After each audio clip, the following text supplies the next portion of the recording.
Oke guys, what's up YouTube, good morning. Kali ini kita akan membahas tentang cara perawatan tanaman paku-pakuan atau tanaman paku bosan teman-teman. Dan ini dia, di sini sudah cukup besar karena ya sudah hampir 2 tahun teman-teman. Terus ada lagi yang di sini, bentar. Wait, ini dia. Ya, that's so little. Ini masih itu teman-teman. Dan bentar, ini dia. Oke. Lalu bagaimana cara perawatan tanaman paku-pakuan atau tanaman paku bosan teman-teman? Setiap wilayah, daerah, atau tempat itu memiliki perawatan yang berbeda-beda teman-teman. Khususnya di tempatku, karena di sini cuacanya sangat panas. Lah itu setiap hari harus disirami teman-teman. Kalau tidak disirami, tanaman pakuan itu mati teman-teman. Terus berbeda lagi kalau tempatnya dingin, yaitu seperti di Jawa Barat, yaitu di Bogor. Terus kalau di tempatku yaitu di Karanganyar atau Tawamangu teman-teman, itu kan tempatnya dingin. Lah tanaman paku-pakuan ini cenderung lebih suka yang tempat dingin teman-teman, atau kelembapan yang tinggi teman-teman, jadi bisa tumbuh dengan sehat. Tetapi kita di musim hujan itu aku menyiraminya hanya cukup minimal 2 hari sekali atau 3 hari sekali teman-teman, ya karena cuacanya itu dingin, jadi tidak disirami tidak apa-apa teman-teman.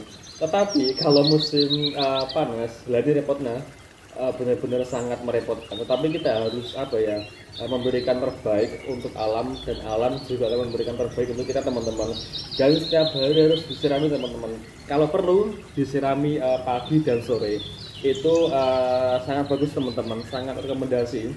Dan aku sarankan untuk disirami setiap hari teman-teman, karena kalau tanaman paku-pakuan ini tidak disirami, lah itu bisa mati. Karena ini itu tanaman yang benar-benar unik, tanaman yang benar-benar hijau. Ketika melihat ya pokoknya seperti di tropis teman-teman. Bahkan suasananya seperti di pedalaman yang hutan, dan wow, this is so good, this is so amazing, this is so wonderful and fresh teman-teman. Ya, di sini tuh aku hanya punya tanaman paku-pakuan ada kita itu teman-teman, kita ada 1, terus ini 2, terus lagi teman-teman, dan ini juga, iya ini teman-teman, ini juga, terus itu juga, nah ini juga teman-teman. Terus yang ini teman-teman, ini tanaman paku Boston, ya sejenis juga tanaman paku-pakuan, dan ada lagi tanaman tanduk rusa, itu juga itu juga tanaman jenis paku-pakuan teman-teman, atau tanaman yang menempel ke pohon teman-teman. Lalu di sini itu sudah cukup lama tanaman paku-pakuan, khususnya tanaman paku bosen itu sekitar mungkin kurang lebih sudah 2 tahun teman-teman. Ya, karena dulu pas musim hujan aku menemukan di samping rumah itu kan ada bebatuan, ada lumut-lumutan. Nah itu tanaman paku-pakuan itu muncul, terus aku ambil, terus aku tempatkan di polybag teman-teman, agar suhunya stabil. Sebenarnya bisa ditempatkan di pot langsung, tapi lebih baik sebelum ditempatkan di pot itu lebih baik di polybag dulu teman-teman, karena suhunya bagus untuk polybag. Apalagi kalau tanaman yang habis diambil dari tanah atau dikeluarkan dari pot itu kan sedikit stres ya, karena perpindahan itu teman-teman. Terus apalagi ya, oke, cukup segitu saja teman-teman, dan semoga bermanfaat, dan aku masih belajar lagi. So see you next time with my video. Okay, see you, have a good day.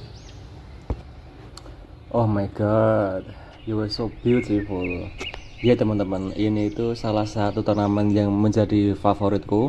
Ya karena bener-bener cantik teman-teman. Wow, masya Allah. Tumbuhan paku atau paku-pakuan atau pakis-pakisan adalah sekelompok tumbuhan dengan sistem pembuluh sejati, tetapi tidak pernah menghasilkan biji untuk reproduksi seksualnya. Alih-alih biji, kelompok tumbuhan ini melepaskan spora sebagai alat penyebar luasan dan perbanyakannya, menyerupai kelompok organisme seperti lumut, dan fungi. Ya teman-teman, jadi itu apa ya, kalau tanaman hias dan yang lain-lain itu kan ada anakannya. Nah itu alias apa teman-teman, tumbuh tunasnya, yaitu yang menjadi nanti bibit anakannya. Tetapi untuk tumbuhan paku teman-teman, nah itu melepaskan sporanya.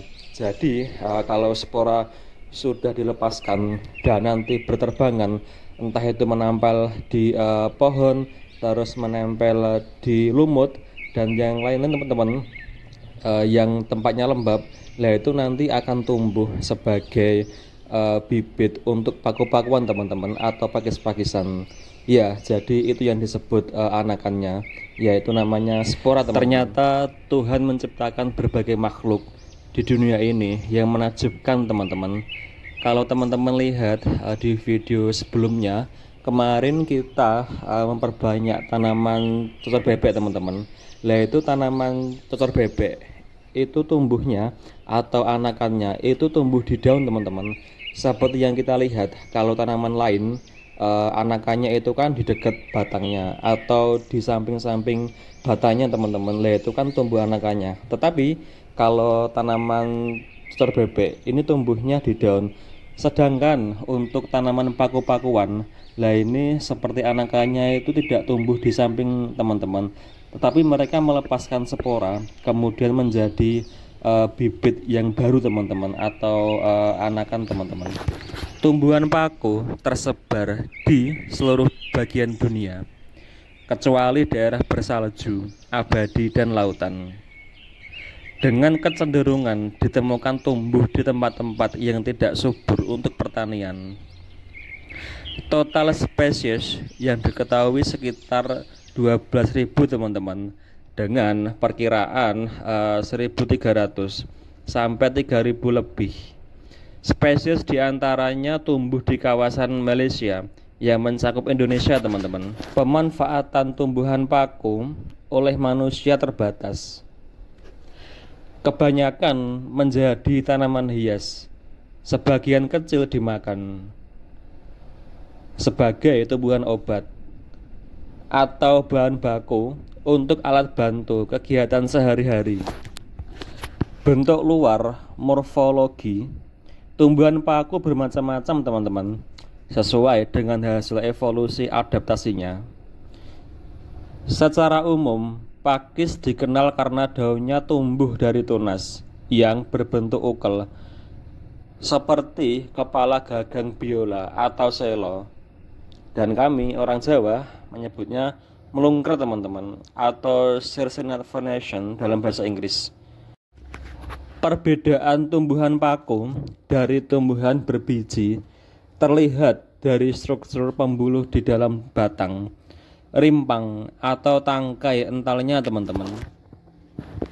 Penampilan luar paku ada yang berupa pohon atau tanda kurung paku pohon, biasanya tidak bercabang, semak, epifit, tumbuhan merambat, mengapung di air, hidrofit, tetapi biasanya berupa tema dengan rimpang yang menjalar di tanah atau humus. Sebagian besar anggota paku-pakuan tumbuh di daerah tropika basah. Paku-pakuan cenderung ditemukan pada kondisi tumbuh marginal, seperti lantai hutan yang lembab, tebing perbukitan, menempel atau merayap pada batang pohon atau bebatuan, di dalam air kolam atau danau, daerah sekitar kawah vulkanik, serta sela-sela bangunan yang tidak terawat teman-teman. Ketersediaan air yang mencukupi pada rentang waktu tertentu diperlukan, karena salah satu tahap hidupnya tergantung pada keberadaan air,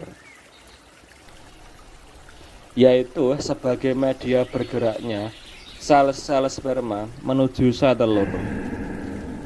Karena itulah tumbuhan ini juga lebih banyak dijumpai di kawasan pegunungan yang basah dan teduh. Kalau teman-teman traveling, entah itu di pegunungan atau di perbukitan, lah itu biasanya tanaman paku ini tumbuh subur teman-teman, dan bahkan tumbuhnya itu benar-benar iya besar karena itu di alam teman-teman. So jadi kalian pasti juga pernah mengalaminya teman-teman, termasuk aku juga. Kalau aku dulu ketika piknik atau berkunjung ke Karanganyar, yaitu tempatnya di Tawangmangu, di sana kan lembab dan dingin. So jadi tumbuh di sana teman-teman dengan subur. Oke teman-teman, sekadar itu saja tipsku dan semoga bermanfaat untuk kita semua.